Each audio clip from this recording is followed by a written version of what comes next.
আসসালামু আলাইকুম। ওয়ালাইকুম সালাম। একটি খুব ভয়ানক হাদিস, যে হাদিসটি সাওবান রাদিয়াল্লাহু তাআলা আনহু বর্ণনা করেছেন।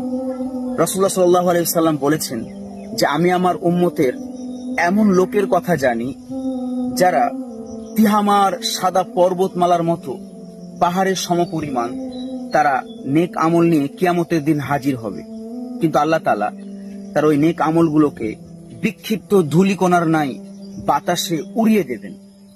তখন সাওবান রাদিয়াল্লাহু তাআলা আনহু জানতে চান যে ইয়া রাসূলুল্লাহ, তারা কারা? আপনি আমাদেরকে বলে দেন যাতে করে অজ্ঞতাবশত আমরা তাদের দলভুক্ত না হয়ে যাই।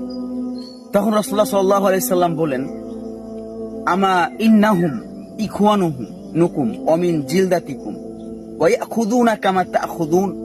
তারা তোমাদেরই ভাই এবং তোমাদেরই সম্প্রদায়ের লোক, এবং তোমাদের মতোই তারা রাতের বেলায় ইবাদত করে, অনেক আমল করে, কিন্তু যখন তারা দিনের বেলায় নির্জনে একাকিত্বে তারা অবস্থান করে, তখন তারা হারাম কাজে লিপ্ত হয়।